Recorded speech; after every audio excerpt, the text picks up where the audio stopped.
Gosh, even I'm late today. Welcome to First Universalist on this beautiful summer day, nice and breezy, balmy. Do we have any announcements? Annual meeting after church today. Everyone is welcome. You don't have to come to church to come to the annual meeting. I don't know, we don't have the phone thing set up though, do we? No. We might be able to do that, or we might not. If you're interested, we'll do that in the future. We used to do that for all the board meetings. The general speakerphone, so you can call in and talk to the people here, and you can listen to the discussion as we go along. So we may not do that today because our technical person, Emerson's not here, so that may not get set up. Tim, another announcement I want to make for community-wide. You probably all have read that the Garst Museum has a major fundraiser each year called Gathering at Garst. And it's this coming Saturday and Sunday. That'd be I think the 29th and 30th. Lots of fun. They're having right now an auction that you can actually get online and look at what they've got. Over 200 objects, everything from collectibles and antiques to gift certificates to restaurants today. So I would encourage everybody, if they can, to at least appear at the gathering, enjoy it. And if you're interested in the auction, it's going on all this week. You can get online and look at stuff. And the auctions, you write your bids down or you give them to the museum staff. But it's over at 1 o'clock on Saturday. And they have reenactors there, so there'll be teepees set up and soldiers set up for that period. Food and there'll be vendors. And vendors of all kinds, so it's a fun place. It's at the Garst Museum, which is down past Maid, so it's definitely worth a visit. I would suggest you go early before it gets real hot. Yes. And visit the museum while you're there. If you haven't been there, we went as a church group last year or 2 years ago, whenever it was. Really, it's a lot bigger on the inside than it looks on the outside.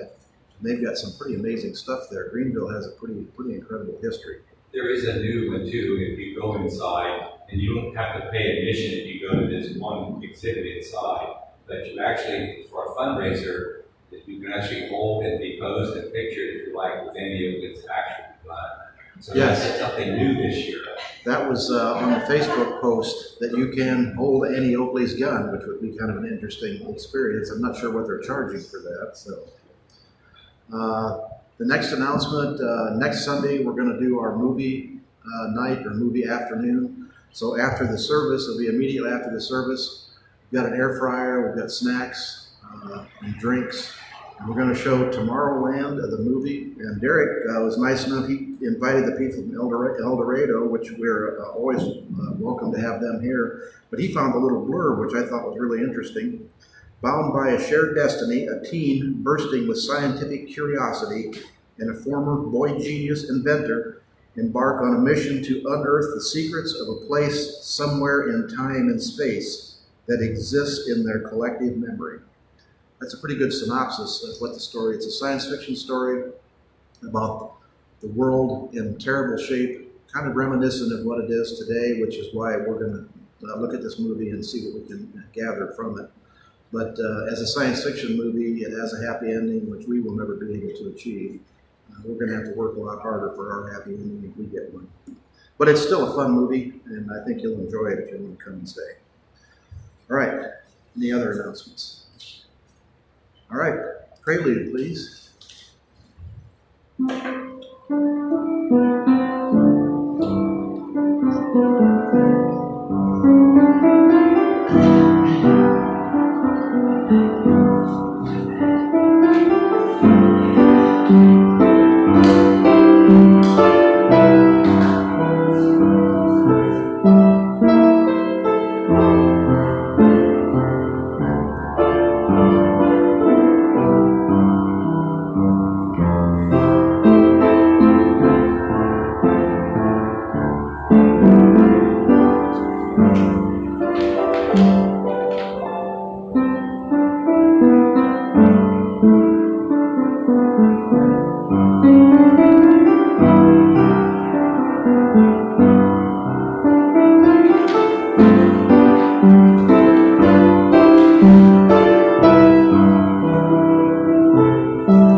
recognize it, but I can't name it.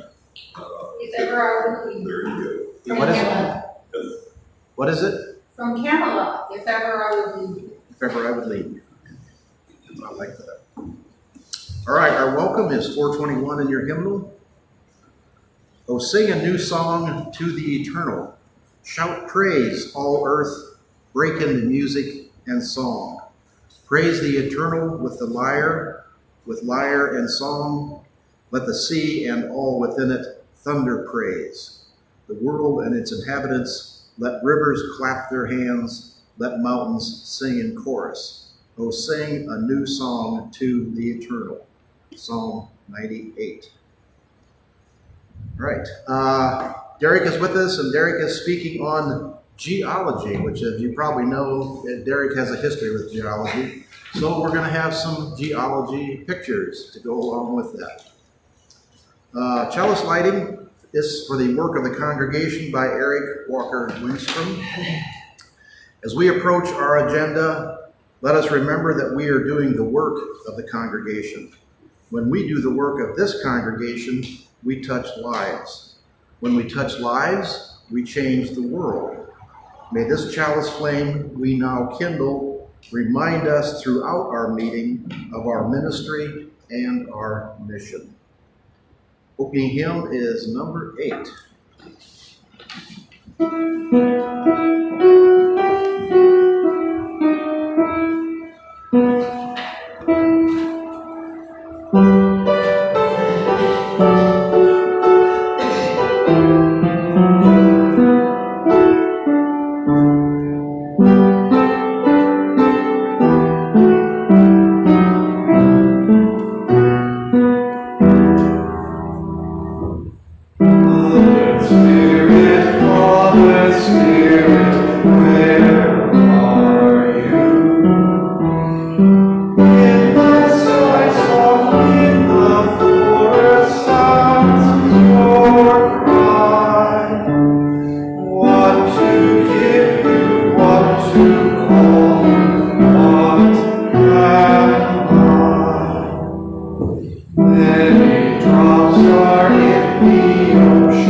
Mother Spirit, Father Spirit.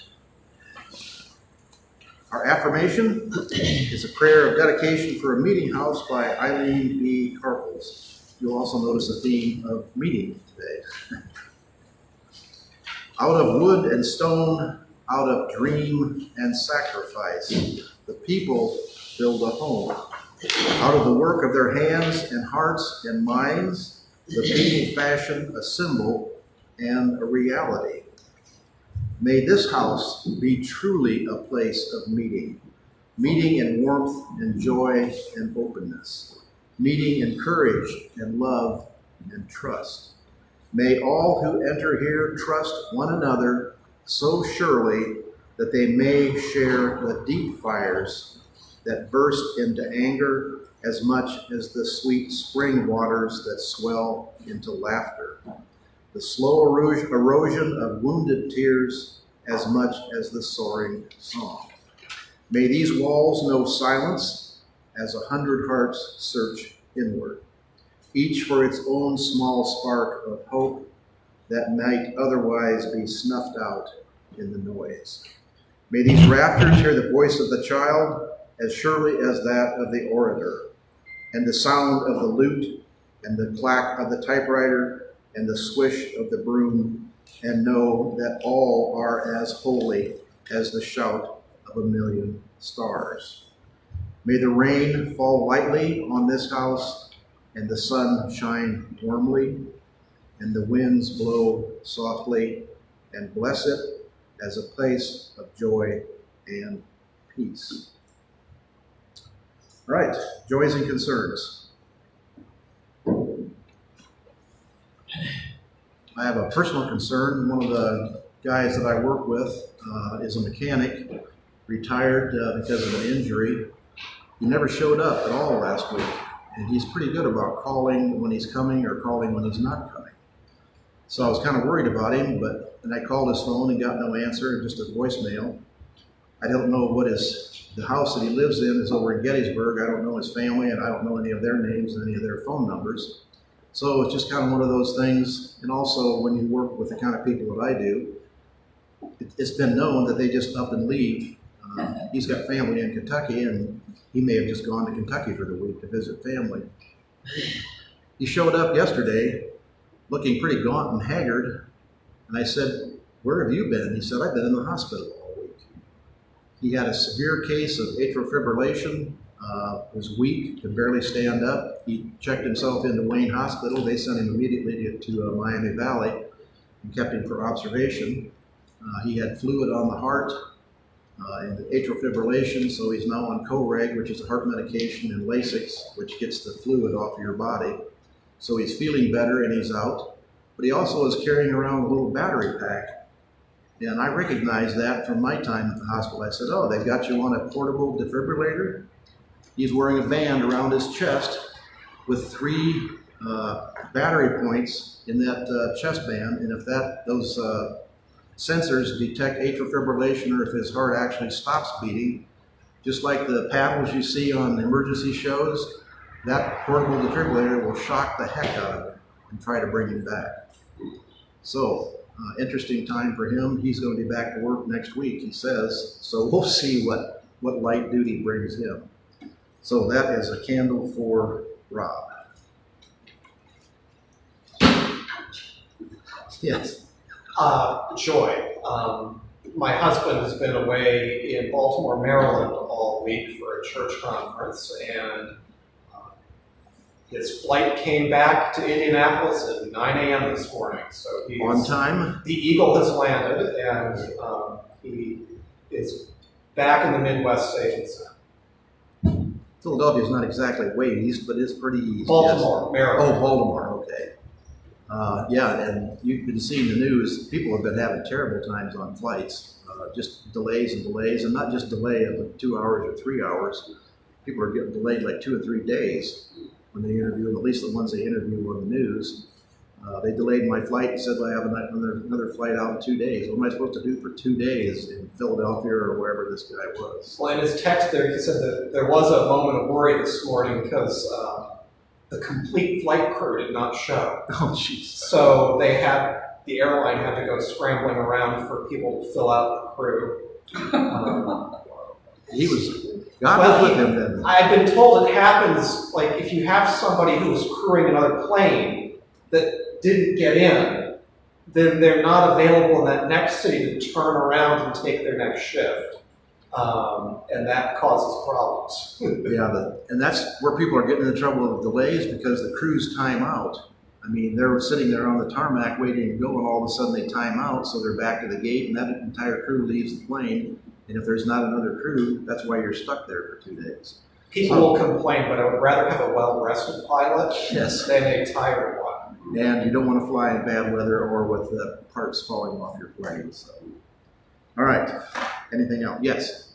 I have a joy. Good. We only have one child, and she has 2 grandchildren, so that's how many. I mean, she has 2 children. And the younger of our 2 grandchildren had his high school graduation party yesterday. He he's had some real health problems on and off over the past few years, and I think that's led to some awkwardness at school. But boy, was he happy yesterday, and it was so nice to see him surrounded by his friends and so many of us, who love and care for him. It was just a happy day. So. Graduation is a happy time. I'm a little perplexed at people throwing parties for kindergarten graduation and first grade graduation. Yeah. But I think that's part of our society now, where you get a trophy for just showing up. But high school graduation is momentous, second only to your college graduation. So hopefully he goes on to something better and bigger. Yes. And speaking of graduation, it was 45 years ago that I gave the class of 1978 at Northmont High School their diplomas along with another faculty member. And it was last night that I met up with many of them in Inglewood. And the joy of education, of course you've heard this before, is meeting up with your former students and chatting and finding out how successful they are. And those successes included a pilot, former Air Force, Tulane graduate, and he explained to me all kinds of things about piloting, and he's going to be doing it for another year and a half, and then he's actually retiring. But also to meet a doctor, a physician in Oklahoma City who shared how much meaningful and how much helpful it was for my teaching his chemistry. He's a practicing physician there, a family practitioner in Oklahoma City, and on I could go, and I'm not bragging at all. I'm so proud of these individuals, and it was such an enlightening experience for me. That's truly a joy.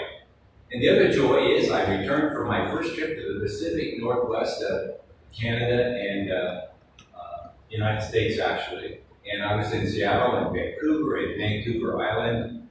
Mother Nature's bounty and blessings in terms of lush plants, gardens, forests, even though it's a bit dry out there. Everything was lovely, and it made me appreciate that bounty even more. Yeah, the Northwest is quite the place. Hopefully, though, wildfires, because I know they've had wildfires in British Columbia, they may be under control. A bit dry. All right. Anything else? I have one short one that I want to bring up to you. I don't know if they might know who this is. Katherine Johnson, that ring a bell? Katherine Johnson is the ex-chancellor of Ohio State University. She was fired by the trustees. I don't know who Les Wexler is. 85-year-old billionaire that started the Wexler Medical Center. Katherine Johnson is the first gay and the first woman president of Ohio State, or chancellor of Ohio State. She has a remarkable record. She has patents for inventions. She has a PhD, not in some esoteric English or philosophy or something like that. She has a PhD in electronics. She has patents in electronics to her name. She served in many universities all around the United States and all around the world. She started the women's, not soccer, it's like rugby, lacrosse. She started the women's lacrosse team at Stanford, where she went to college. So she is a very accomplished person. She tried one of her programs at Ohio State was to eliminate student debt. Instead of students going in debt, what they were going to do was get endowments and contributions by alumni and other people to fund basically scholarships for everybody who went to Ohio State. Very ambitious goal. She was on track working to do that. She wanted to improve the medical center, and that's nobody knows anything. The trustees just voted for her to leave, and will give nobody any information. They won't interview the Columbus Dispatch and all the papers and everybody else. But the rumors are that the medical center, Wexler, wanted to take the medical center out of Ohio State's purview and make it his own personal little operation to run.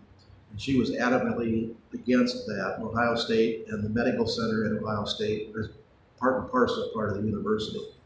So that's kind of what we're seeing is, and the other thing is she was what you would call woke or a liberal with her progressive plans.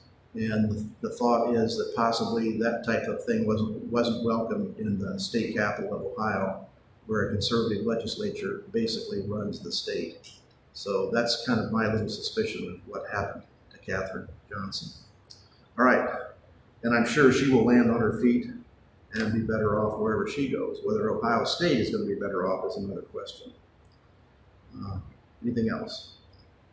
Right, we'll light another candle. Oh, issue 1, don't forget issue 1 coming up in August. If you haven't voted, please vote. If you have any questions about issue 1, please come and talk to me. You're supposed to vote no. That would be my suggestion. Issue 1 is the Ohio State Legislature is basically taking over the state completely from basically nose to tail.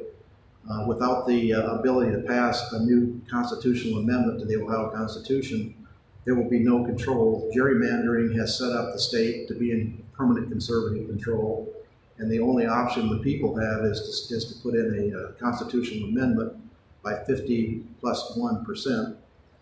That will not happen if the amendment passes. If they vote yes on the amendment on August 8th, it will become 60%. And not only 60%, it will have to be signed by 5% of the population, of the voting population in all 88 counties, instead of just 44 counties, which is what it is now. All right, enough politics. And I think we're ready for the children's story.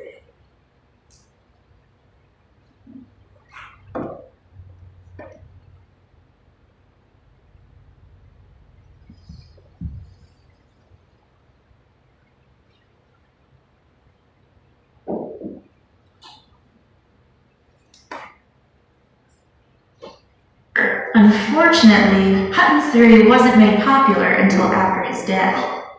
Start at the beginning. When Charles Lyell published the book Principles of Geology, his theory originally became known as uniformitarianism,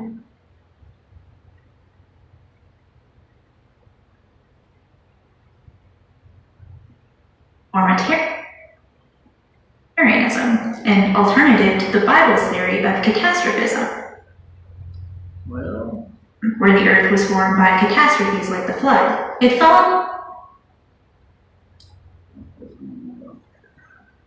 the notion that the same geological processes that are happening now probably happened the same way in the past. Thus, we can figure out what happened then by looking at things now. The name uniformitarianism eventually fell out of favor since, we may have to finish it and go back again. I don't know why it's been starting in the middle. almost nothing about the Earth is uniform. The term actualism was taken up instead, since geologic time can be explained through actual processes that actually happen. Actualism has had a huge impact on science, extending even beyond the reaches of geology. Charles Darwin himself used the concept of actualism to understand that, much like the Earth, life itself was also changing slowly over time. Without a developed understanding of geology, Darwin could not have written on the origin of species. Speaking of origins, I hope you'll join us next time as we explore the origin of, well, everything.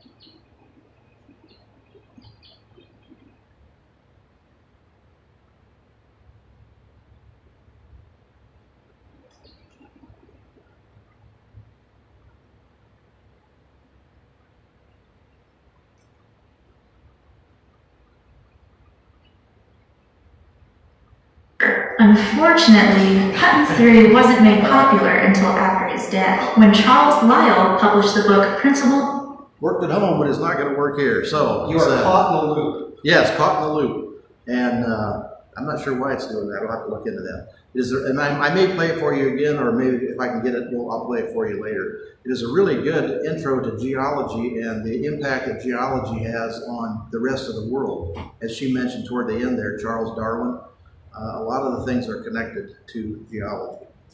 All right. we are ready for our message, Into the Depths, by Pastor Derek.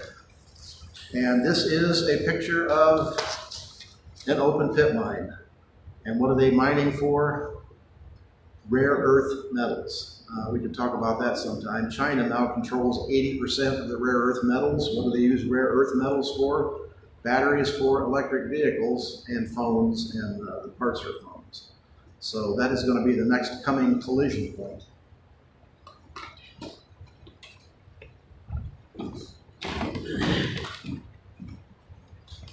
Good morning. Good morning. It is always a joy to be here, and twice in 1 month. Wow. Lucky. I'm lucky to be here twice in 1 month. Want to give thanks to the congregation down in El Dorado for giving me the freedom to be here today. Somebody asked, well, why are you here twice in 1 month? Their retired pastor, Kathy Brawley, is in Ohio for a conference. And she said, well, I'm up from North Carolina. Can I come by, visit, and give a sermon? And I said, sure, do it. People love to see you. So that's what's going on there right now. The appointed reading for this morning comes from the book of Job. Where were you when I laid the foundations of the earth? Tell me if you have understanding. Who determined its measurements, surely you know, or who stretched the plumb line upon it? On what were its bases sunk, or who laid the cornerstone? When the morning stars sang together, and all the heavenly beings shouted for joy. So this morning, I want you to imagine the almost unimaginable. 4.6 billion years. Almost unimaginable. A mind-boggling amount of time. Almost unimaginable, but we can imagine it with a little effort and creativity. So way back when I taught geology, I would tear up a calendar to show the classroom geologic time. We'd tear off whole pages, or just bits of the calendar, depending on what I was talking about, and I'd hand the bits to different students. If the planet formed on the very first edge of the January page, you had to go all the way into the month of March before you arrived at the advent of early primitive life. Things like algae. To get to the evolution of fish, I had to keep tearing out pages until I handed somebody the month of November. And from there, other landmarks required tearing off days and weeks. Dinosaurs. Everyone loves dinosaurs. Dinosaurs. The age of dinosaurs lasted roughly from December 16 through December 26. And humans. Humans. Where do we show up? On the very last day of the calendar. And to be even more precise, it would be the last 12 minutes of the last square for December. That last 12 minutes of December 31st. Difficult to imagine, not impossible, with a little bit of creativity and effort. And so we are latecomers to reality. I bring this up. I bring up something that you could just as easily have learned on PBS or YouTube if it was working properly. Because there is a religious message waiting for us inside deep geologic time. and you're unlikely to get that religious message on PBS. Maybe there's a tech-savvy version of me that does it on YouTube. Maybe. I don't know. Hunt around. There probably is. You can find about anything on YouTube. Religious proclamation is not the purpose of PBS, but it is mine. The reality of deep geologic time is not merely challenging to grasp, but it's also a reality that a lot of people resist, just at a gut level resist. And sometimes people resist it religiously. Sometimes it's for other reasons. Now, we are more likely to know parallel examples from astronomy and biology.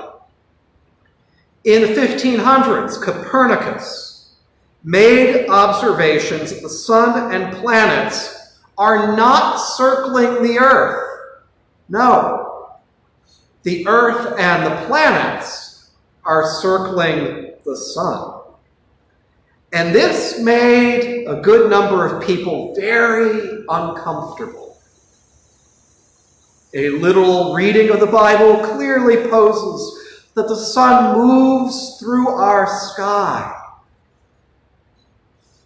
How could we be going around it if it's moving through our sky? In the 1600s, Galileo championed the conclusions of Copernicus, with additional observations that Jupiter had its own scandalous set of moons orbiting Jupiter. The Inquisition condemned Galileo as a heretic because it was viewed as blasphemy that the Earth could be moving through space and that other planets might have moons. The Catholic Church had to later apologize. Not until, probably the year 2000, but they did get around to it eventually.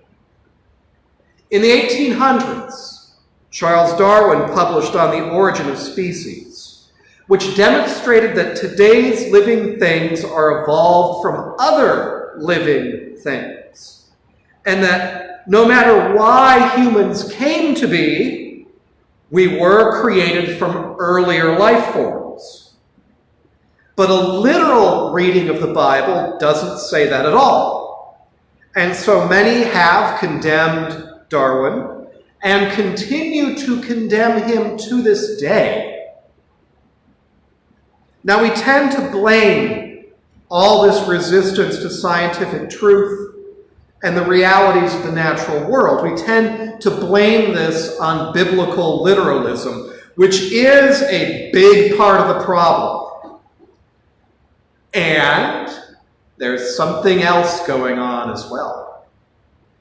Now, there are a number of things that are literally there in the Bible, but are factually wrong. And most fundamentalists do not spend a lot of time harping on these things. Mustard seed is not the smallest plant seed.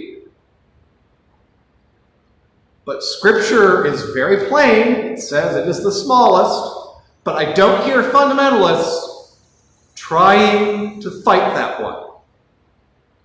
The sky does not contain a solid firmament, is what it was called, or a roof, that holds back a vast body of water that is the source of rain. Now, this one does get a little resistance still. There's really no evidence for a single global flood of Noah. There is evidence of catastrophic floods in the past, but one that covers the whole planet, there are things you would expect to geologically see if that was true. One of my favorites, the stars are objects that can fall to Earth when Jesus returns. If even one of them fell to Earth, there would not be room for any of the others. Stars are huge. This cannot literally be true. And this one is fun. Bats are birds. Bats are not birds. They both have wings, but they're very different wings. Fundamentalists do not spend a ton of time on these things, maybe the Noah stuff a little bit. Especially that museum in you-know-where. By the way, a little side note, I have a relative who went there just to see it. And he said, there's something at the end of the tour that is almost an altar call at the end of the tour of the museum. He said it's fascinating. He is now a Methodist minister and just kind of looks like, not his kind of Christianity, no thank you. So biblical literalism is part of the problem, but there is a much deeper problem that touched on Copernicus and Galileo and Darwin and the problem of deep geologic time. It's highly emotional. It's a kind of gut reaction that people have. And what it rests upon is that many humans crave being at the center of reality. We want to be special. We want to be at the center of things. We want a universe that literally revolves around us. We want us and our planet to be the center of the universe, and for everything else to be something that has us in the center. We want to be the living creatures that are the ultimate creation of God, and we want to be God's primary purpose for being. Think about that. And we are not these things.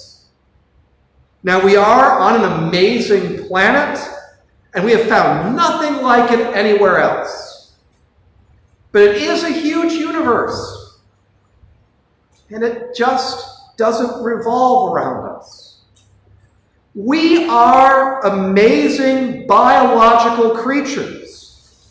But we are only one species among billions. And all of our billions of species are interdependent. No one of us is the crown and final purpose of reality. However, if we were to disappear, the natural world would not suffer greatly.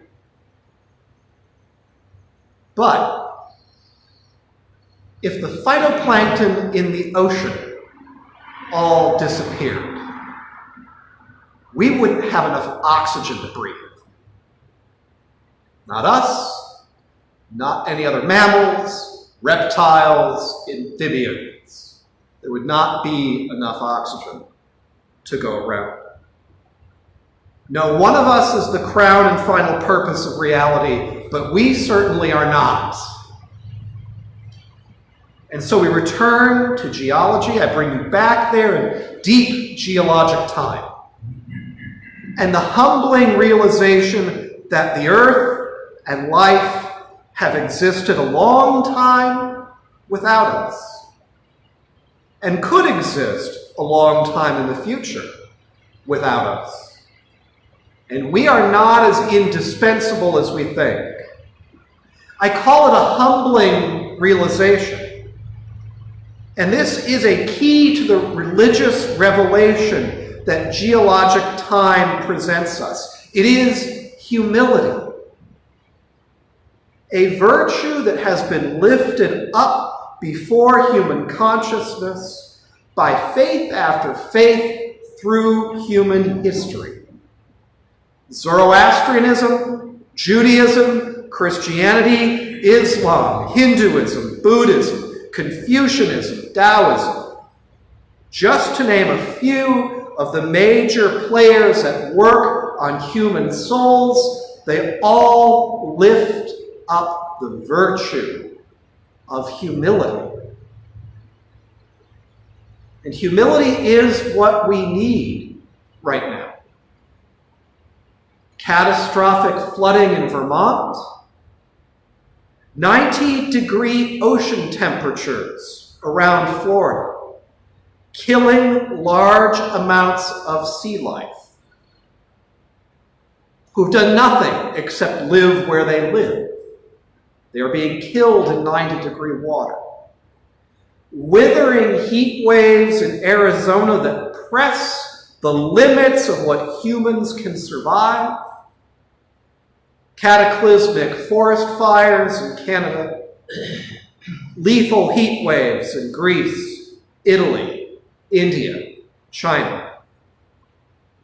Hurricanes in the South Atlantic, where historically they were very, very rare.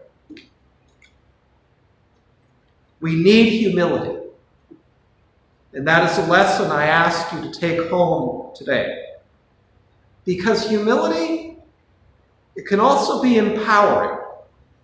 It can be the thing that empowers people to think differently, to do differently, to live differently, to show kindness and compassion to the natural order that we can never divide ourselves apart from, and where we are not the center that keeps it all together.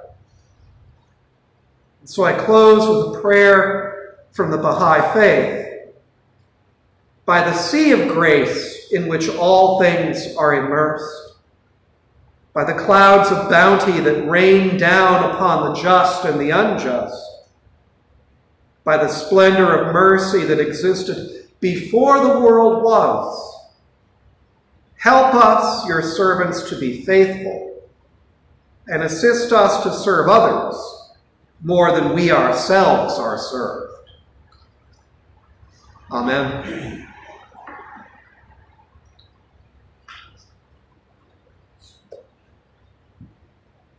I say this just about every time. I'd be remiss if I didn't. One of the gifts of gathering together as this community is a rare thing.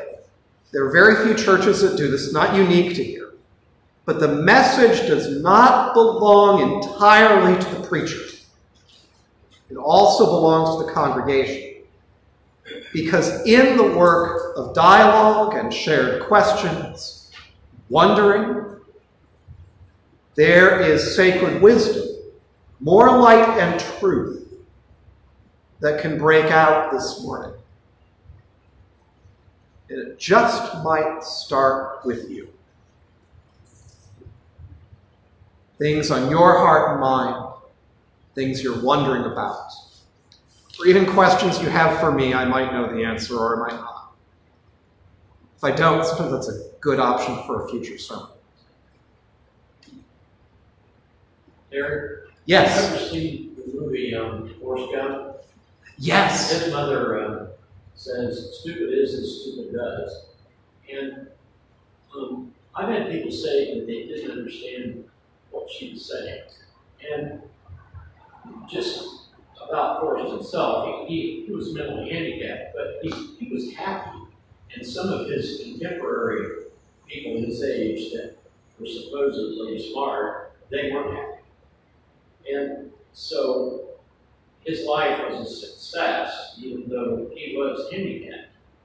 And if you apply that to humans, we're supposed to be the most intelligent beings on the earth. But stupid is a stupid. I mean, if it wasn't any other living thing that made an island of trash the size of Texas float around here, or is killing off the reefs, or is causing global warming. And there's a quote, and I don't know who said it, what a marvelous man, blah, blah, blah, blah, blah. I don't know if Shakespeare who said that or who it was, but whenever I hear that, I just laugh. I think, because stupid is, stupid doesn't. If we're so smart, why all the really bad stuff that we offer? Our capacity for wisdom and intelligence is huge. Our capacity for foolishness is just as huge. And it takes discipline and deliberate discipline to use the things that we use and to use them wisely.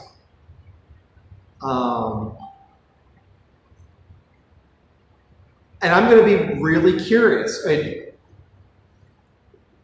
This is the year I turn 50 later this year.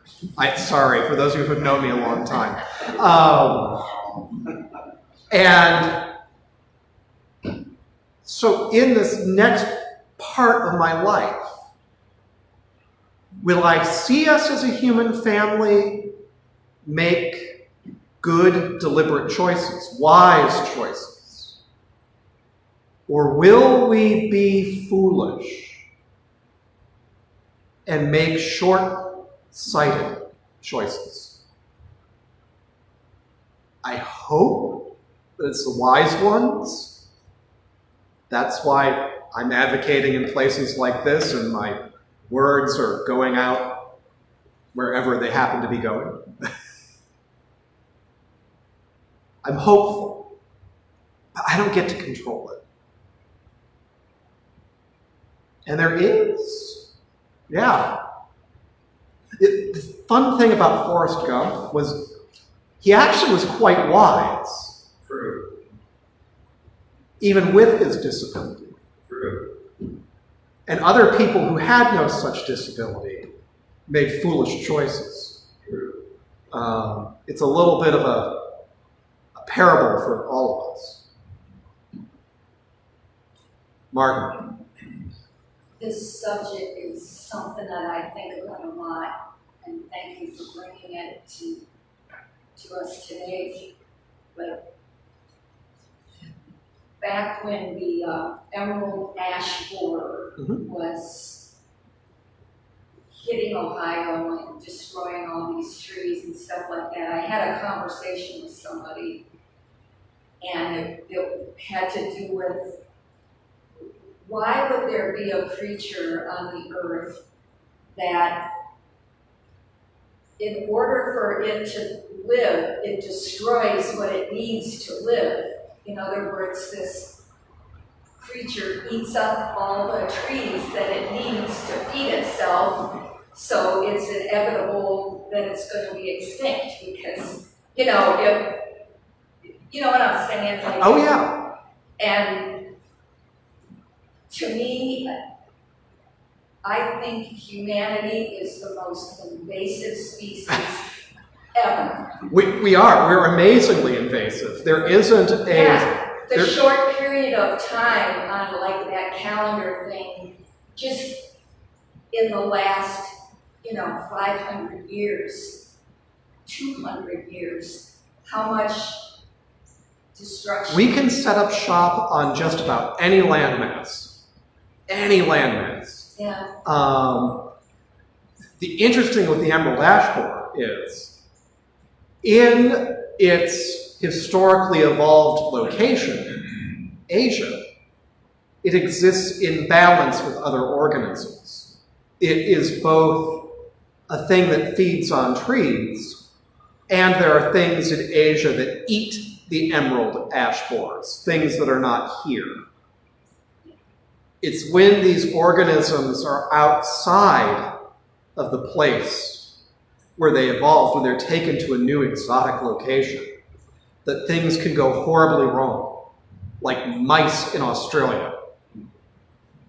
Plagues of mice. It happens every now and then. We'll have this big boom of mice, and they are everywhere. Everywhere. Or up in Michigan, purple loose strife. There are a lot of places I know knew as a child that were big banks of cattails. The cattails have all been killed and replaced by purple loose strife, which looks gorgeous, but it chokes out just about everything else. because there's nothing here that eats it. And every now and then, it's like, well, why don't we just bring in something that eats it? No, that can be almost as bad. You have no guarantee that it's going to just eat the loose strife. It could eat a bunch of other things too.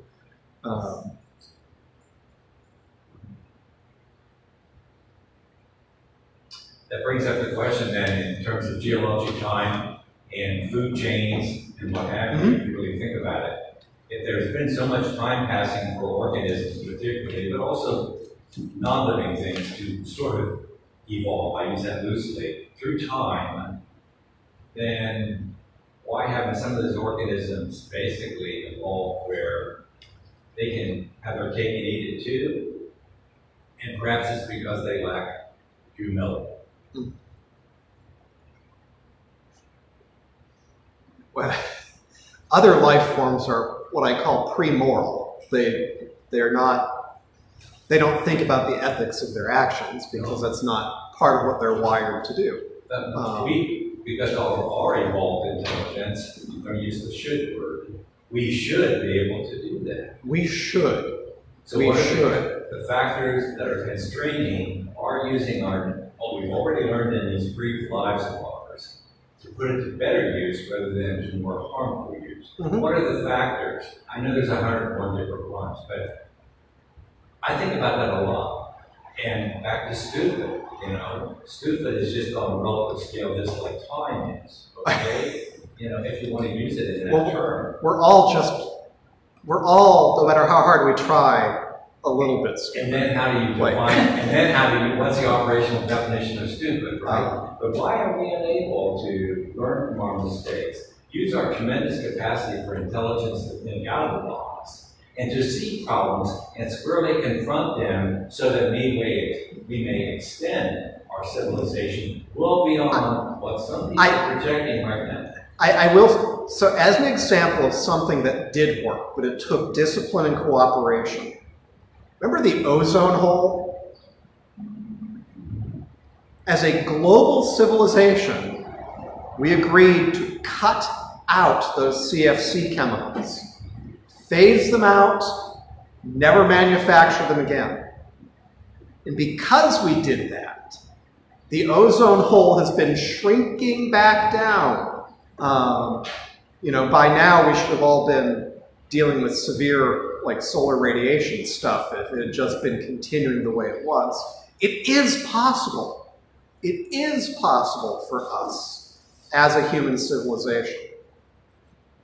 But it requires hard work and discipline and communication. And cooperation. And cooperation.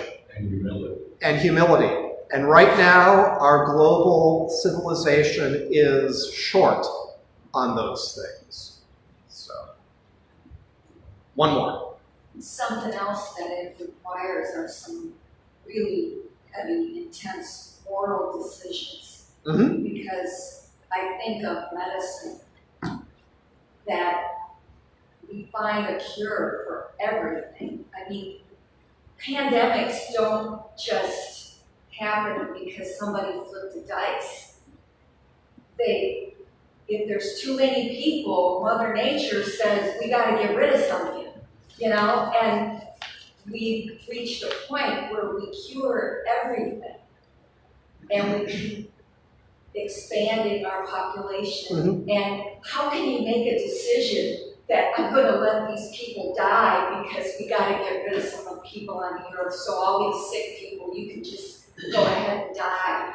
I wouldn't know how to answer that. And I will point out something that gives me some hope around a portion of that. It's long been observed, I shouldn't say long, but at least, probably from the 70s or 80s onward, in populations where women enjoy equality of civil rights and access to reproductive health care, populations even out. They stabilize. And I think that is a very interesting interlocking of two values around not outstripping our environment, but also making sure that every human being is treated with equality. Those two things go hand in hand.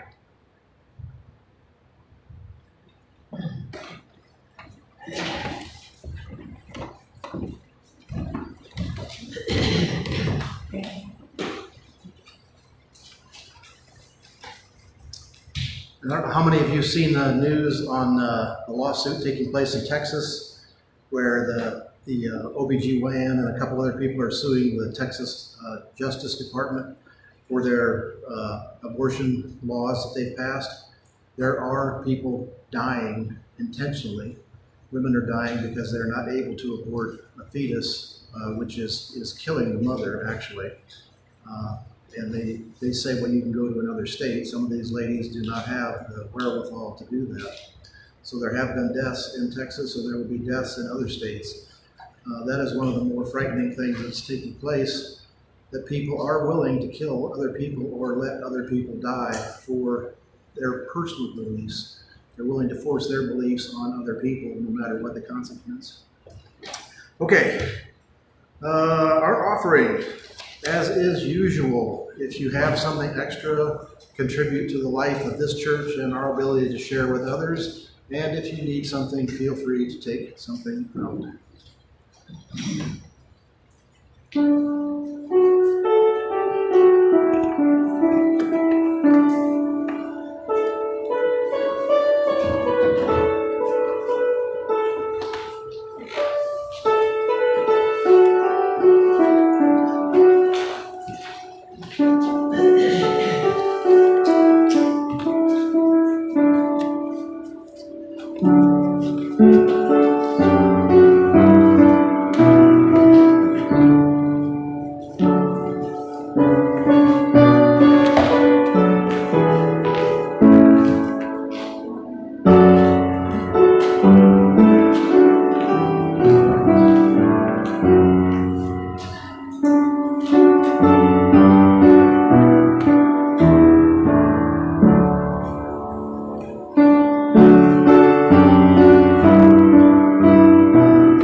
Our closing hymn is 39, Bring, O Morn, Thy Music.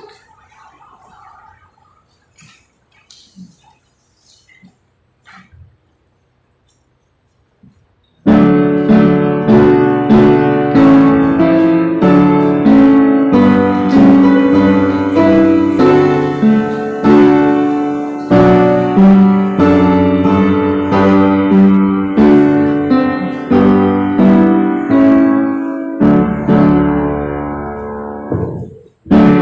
O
is 687 at the back of your hymnal.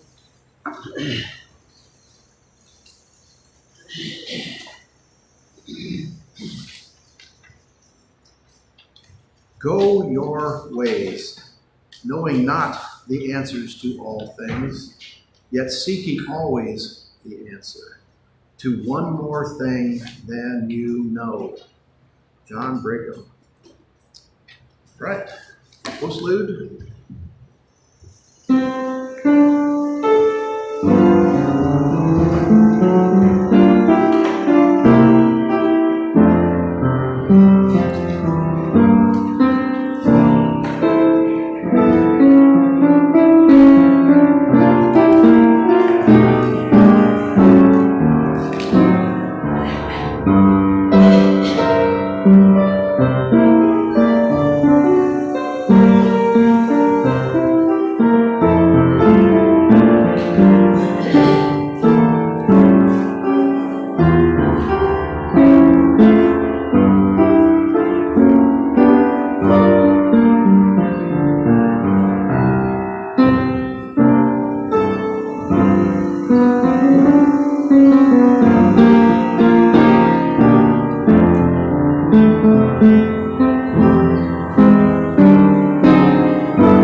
And a candle. I neglected to hope better health to Roberta. Roberta's not here today. Yeah. I guess she's not feeling well. She's under the weather.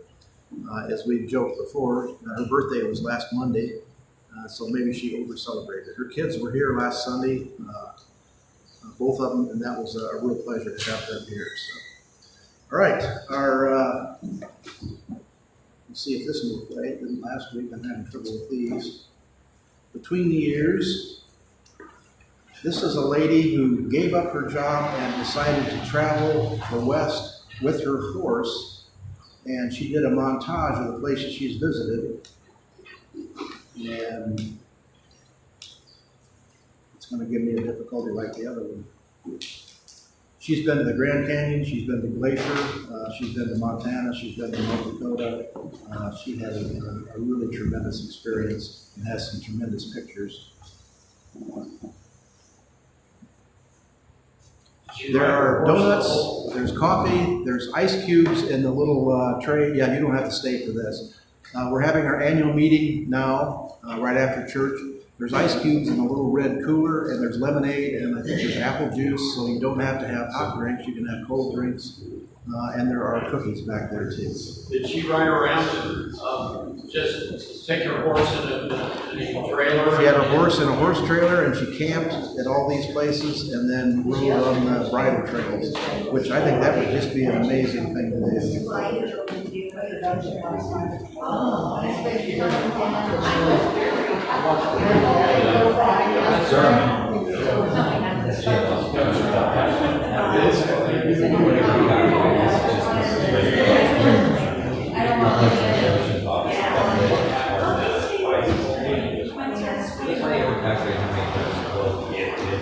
Actually, there are people who do spend time calculating that stuff. The question is, you don't have to answer from any single location. That makes sense. Because not everything is going up and down at the same time. Right. Something's going up here, something's going down here. Things are being deposited in one place and loaded in another. But there are people who do spend time trying to calculate that, because the quantity of material moving from one location. Conservation mass. It does. However, if this geology is really some things are a little more squishy. Yeah. Like how much water or air is in the spaces. I mean, sure, you should water bases.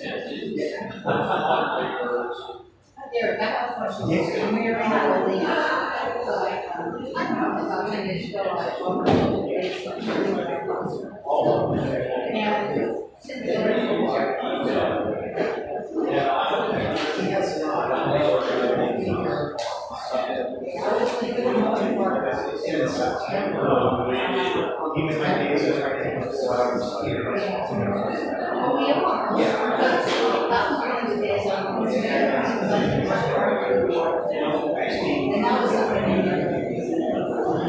so we're doing something. Yeah, I don't think that's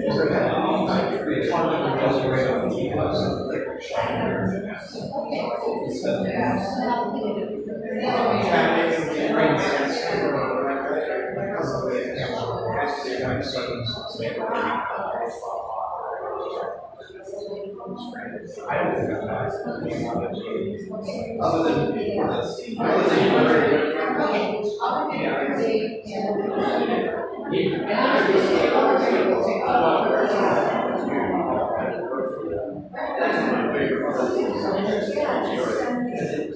yeah, I have special dates.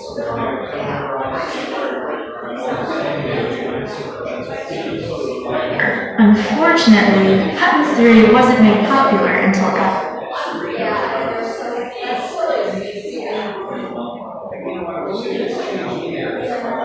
His dad, when Charles Lyell published the book Principle. That is going to aggravate you till you figure it out. Yes, it's always worked well until the last couple of weeks I've been having trouble with it. Principles of geology. His theory originally became known as uniformitarianism. Emails with you and Mike about September. Okay. Just so we can require plan. And we're going to have a hearing. Right. Okay. Yes. I don't think we have to do a reservation last night because I'm not plugged in. Down in Madison, it's first come, first served. I would assume it's the same thing. I'm not even sure you have to. And no one really Sunday morning. Yeah, I don't think anybody's. It's usually gets used around baseball. Yep. And the 4th of July or whenever families would have a good time. And day in the park. Not Sunday morning. No, and Day of the Park, which didn't happen this year. Okay.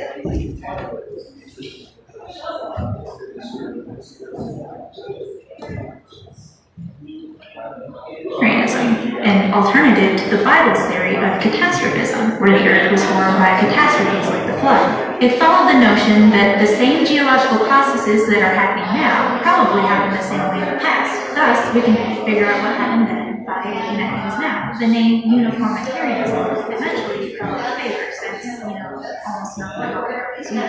The term actually is taken up instead.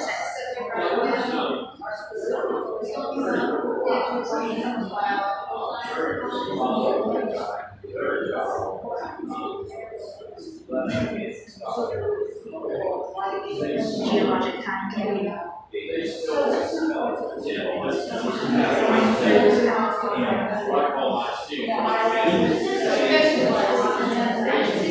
actualism has had a huge impact on science.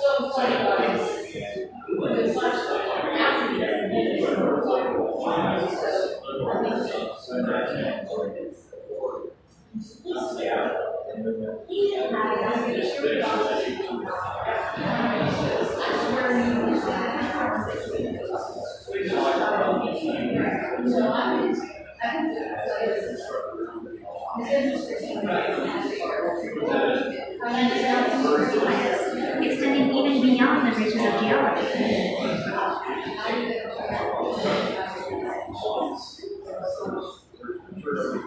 Charles Darwin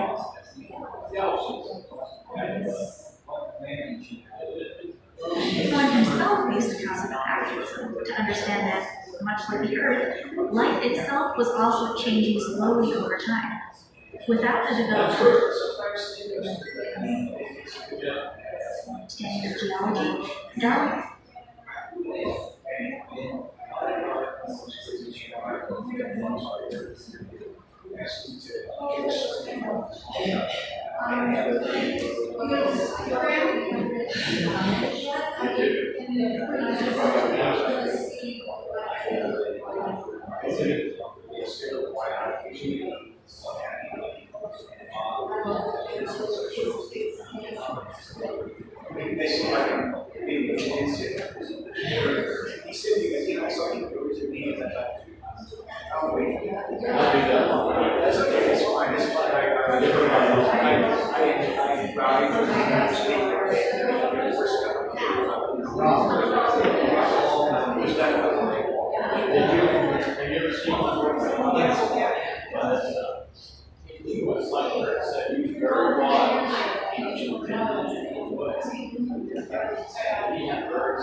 Let's stay here for a meeting, and everybody talk to the company chair.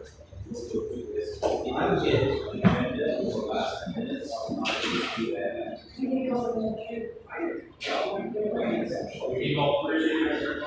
Actually, one of them is just the short service we just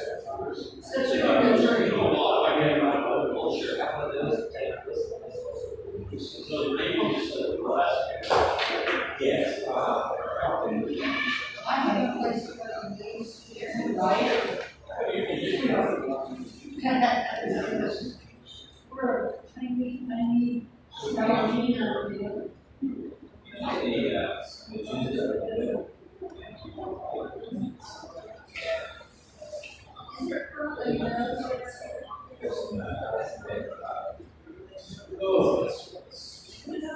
Yeah.